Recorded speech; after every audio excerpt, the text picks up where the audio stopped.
Utter domination from Arteta's Arsenal as they shot to the top of the Premier League courtesy of a 5-0 win that showed exactly why the Gunners might win the title this season. But what exactly made Arsenal unstoppable in this match tactically? Let's take a look.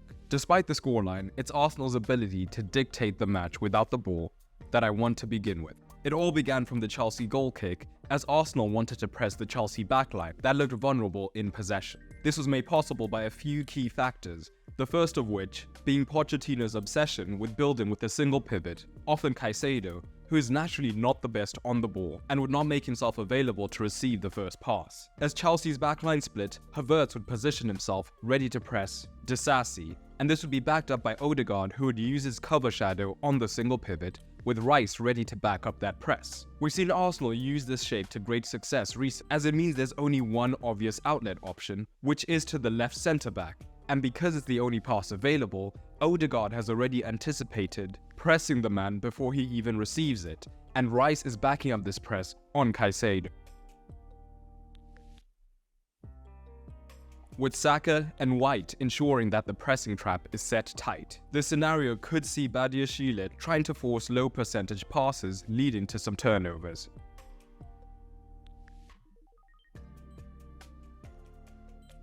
With the centre-back not having many options, Gallagher would often look to provide a new passing lane, but the problem of course is with Chelsea trapped in this region, Partey would be more than confident to back this up, making even that pass extremely difficult, and Trossard, knowing that staying wide left would not be of much use, would come infield as well on Fernandes, cutting off yet another option.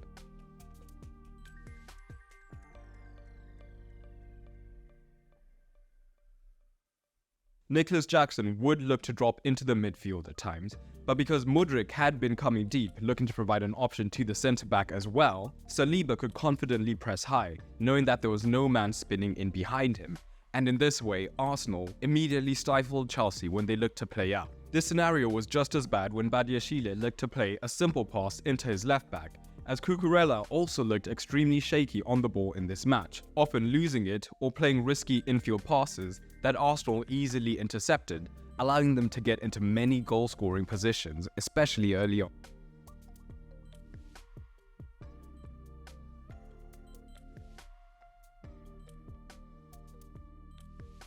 There is almost no such thing as complete perfection, so the rare occasions that Chelsea were able to break this press from Arsenal was when they were pressing and Rice was more occupied with Fernandes rather than backing up the press, meaning that single pivot could then initially receive the ball.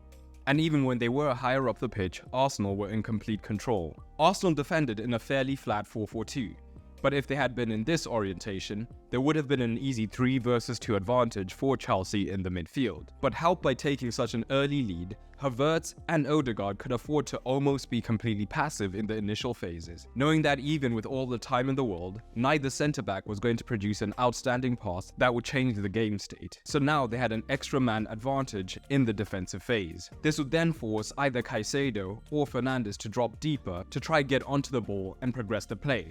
But now Chelsea would have lost their man advantage in the midfield, thus allowing Arsenal to then look to press much more aggressively. So it was a catch-22 for the Blues. And interestingly enough, for most of the match it was Caicedo who was the deepest pivot, despite Fernandes being better on the ball. And as a result, Chelsea struggled to progress the ball.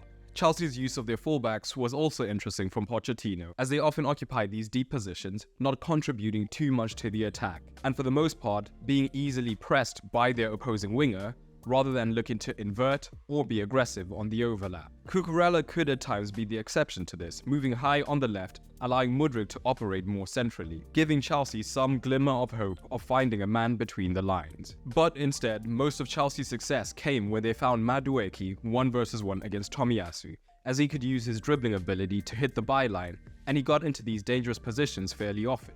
But with only Jackson to hit and not much support from midfield runners making their way into the box, this rarely resulted in shooting opportunities. As good as Arsenal were out of possession, they were just as lethal in possession. So what did they look to do? In deeper phases, Arsenal looked to build with their usual back three, with White tucking in. And in this match, Tomiyasu, rather than sticking out wide, was given the freedom to invert, allowing Arsenal to have the minimum of a box in the midfield. Chelsea's defensive shape would either be a bit of a 4-4-2 or 4-2-3-1, with Gallagher tending to defend Partey in the build-up phase, to give him less space to dictate play. But with Tomiyasu inverting, at times we would see Fernandes looking to back up the play, as Chelsea looked to make that initial central progression quite difficult for the Gunners.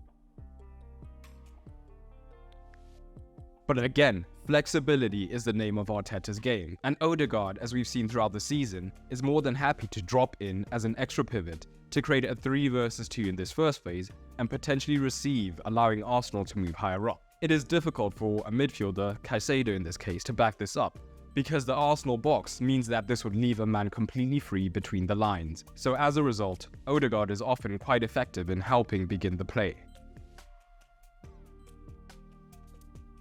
But for the most part, Chelsea did not want Fernandes this high and would rather have him deeper looking to cover Rice.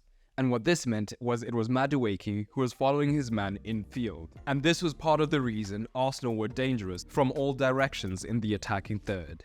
Havertz was nothing like a traditional forward, and he could drop quite deep, so that Arsenal's midfield was a 2-3, and the centre-backs were hesitant to move up and leave that big of a gap behind the defence. So what this meant is that Arsenal could now have the 3 versus 2 advantage in the final midfield line. And if it was Havertz getting on the ball, he could draw a midfielder. And with this much room to maneuver, we saw the best of Odegaard in terms of chance creation and shot creation throughout the match. But if the Chelsea midfield were looking to cover these scenarios, again, Madueke being this narrow covering his man could lead to 2 versus 1 situations on that left-hand side. And this left Gilchrist with all sorts of problems, as if he came narrow, the switch into Trossard was on. But at the same time, if he stayed wide on his man, Rice would be free to receive initially in space, and once he drew the fullback, he would then be able to play his winger in beyond him. And in fact, this midfield overload and left side overload lead to the first goal.